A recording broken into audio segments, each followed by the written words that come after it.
Japan. A nation carved from mountains and surrounded by restless seas. A place where legend and reality are inseparable, where the sun goddess is said to have given birth to emperors, and where warriors once pledged their lives to codes of honor stronger than steel. It is a land of paradox, fierce yet delicate, isolated yet drawn into the tides of world history. For thousands of years, its people have endured fire, famine, invasion, and rebirth. This is the story of Japan, a story of survival, of transformation, and of identity. This is the entire history of Japan. Long before there were samurai, long before there was even an emperor, Japan was inhabited by the Jomon people. 10,000 years ago, they lived as hunter-gatherers, building pit dwellings and crafting pottery that still astonishes archaeologists today. The patterns on their pots, twisted like rope, give them their name, Jomon, or cord-marked. But the Jomon were more than artists. They adapted to a land both generous and harsh. They fished the seas, hunted in the forests, and built communities that lasted for thousands of years. Yet in time, change arrived. From across the sea, new people came. They brought rice, they brought metal tools, they brought organized farming. These were the Yayoi. They transformed the islands with their wet rice agriculture, and with them came social hierarchies, warfare, and the first outlines of the nation Japan would become. By the 4th century, powerful clans rose to dominance. Among them, one clan would shape the destiny of the islands forever, the Yamato. The Yamato claimed divine descent. They traced their lineage to Amaterasu, the goddess of the sun. This myth was not simply a story. It was a weapon of legitimacy. Through it, the Yamato declared themselves rulers not by chance, not by war alone, but by divine right. Thus began the imperial line, a dynasty that claims to this day to be the oldest continuous monarchy in the world. But ruling Japan was no simple task. The islands were fractured, filled with rival clans and shifting alliances. Slowly, through conquest and diplomacy, the Yamato extended their reach. They built great burial mounds known as kofun, massive earthworks that still rise from the land like silent monuments to their power. It was during this time that the Japanese looked outward. Across the seas lay China, vast, powerful, and advanced. From China came writing, Buddhism, and Confucian thought. From Korea came new technologies and culture. Japan was not just forming, it was absorbing. In the year 710, Japan established its first true capital, Nara. From here, emperors ruled in grand palaces, while Buddhist temples rose, their wooden halls filled with statues of towering Buddhas. But power soon slipped into the hands of aristocratic families. None were greater than the Fujiwara, who controlled the throne through marriage and influence. By 794, the capital moved again to Heian-kyo, modern-day Kyoto. What followed was the Heian period, an age remembered as one of elegance, refinement, and beauty. Aristocrats lived lives of ritual and art. Women in layered silks wrote poetry that still echoes with longing. Court officials painted delicate scrolls and practiced the subtle politics of rank and favor. It was in this world that the tale of Genji was written, the first great novel in world history, crafted by a woman, Murasaki Shikibu. Her words captured the loves, ambitions, and fragility of court life, and through them we glimpse a world as intricate as any palace. But outside the court, Japan was changing. The countryside was restless. Local warriors were rising, and from their ranks, a new class was emerging, one that would soon dominate the land, the samurai. The samurai began as protectors, hired swords who guarded estates and enforced order. But war has a way of elevating men of violence. Over time, samurai became not just fighters, but the very foundation of Japan's military society. In the late 12th century, two clans, the Taira and the Minamoto, clashed in a brutal conflict known as the Genpei War. Their battles tore through the land, ending in 1185 with the Minamoto triumphant. From this war emerged something new: the shogunate.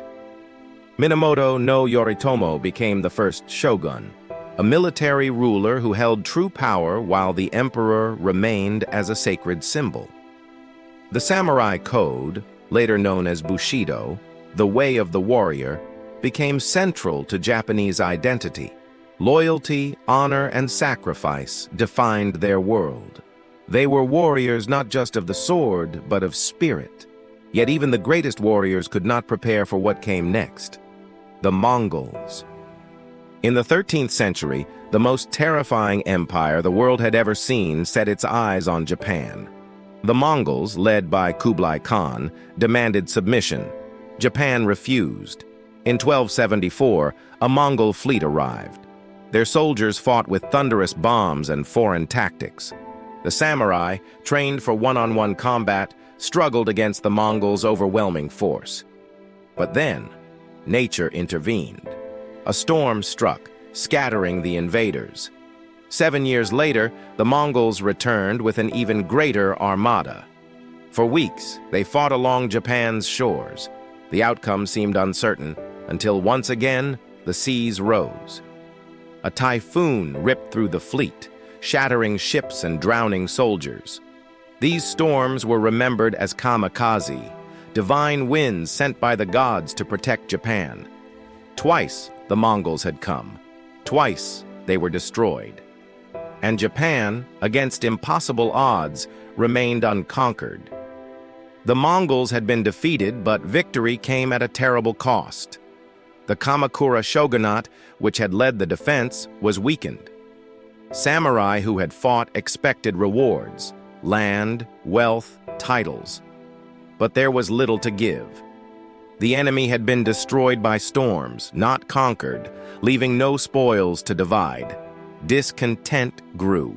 Samurai loyalty began to fracture, and in the 14th century, the Kamakura shogunate collapsed. From the chaos, a new power rose: the Ashikaga clan. In 1336, Ashikaga Takauji seized control, establishing a new shogunate. But unlike their predecessors, the Ashikaga ruled weakly. Their power was always contested. Rival clans fought.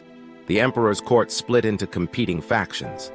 Yet, even in instability, culture flourished. The Ashikaga embraced Zen Buddhism, which shaped art, architecture, and gardens.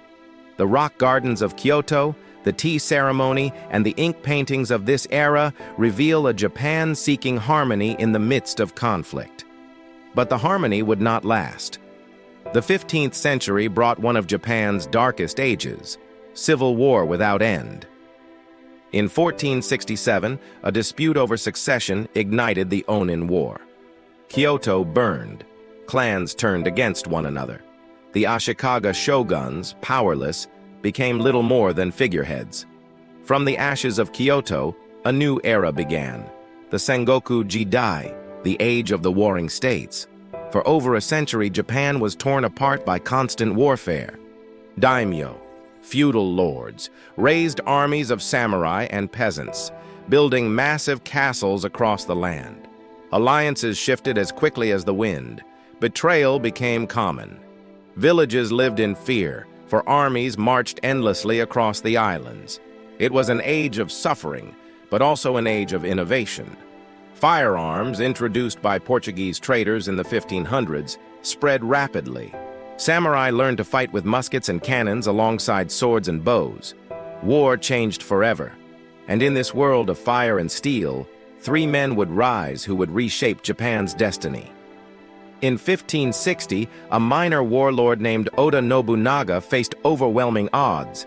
His enemies outnumbered him 10-1, but Nobunaga was no ordinary man. With cunning and daring, he struck his enemy's camp in a lightning attack, defeating a vastly larger force. From that moment, his legend grew. Nobunaga was ruthless, brilliant, and unafraid to break tradition. He embraced the new weapons of the age: guns.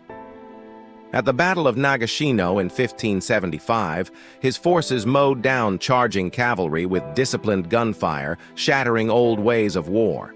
He crushed rival clans, destroyed Buddhist warrior monks who defied him, and marched relentlessly toward unifying Japan. His ambition was unmatched, but in 1582, betrayal struck. One of his generals turned against him. Trapped in a burning temple, Nobunaga took his own life. His dream of unifying Japan seemed lost, yet his fire would not be extinguished, for his successor was waiting. Toyotomi Hideyoshi began life as a peasant, a man with no name, no family, no power. Yet through sheer cunning and skill, he rose through Nobunaga's ranks until he became his master's most trusted general. After Nobunaga's death, Hideyoshi seized control. Unlike Nobunaga, he ruled with diplomacy as well as force. He convinced rivals to submit, used marriages to bind alliances, and through a mixture of charm and terror, brought nearly all of Japan under his command. Hideyoshi was a builder.